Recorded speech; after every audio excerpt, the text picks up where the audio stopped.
বাজে হইচই তোরে আমি খাওয়াই মো মিষ্টি কলা দই তোরে আমি খাওয়াই মো মিষ্টি কলা দই আয় তই তই তই তই তই তই আয় তই তই তই।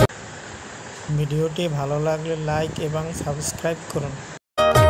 খাইরুল বাসার তোরে ছাড়া কেমন কইরা রয়ে খাইরুল বাসার তোরে ছাড়া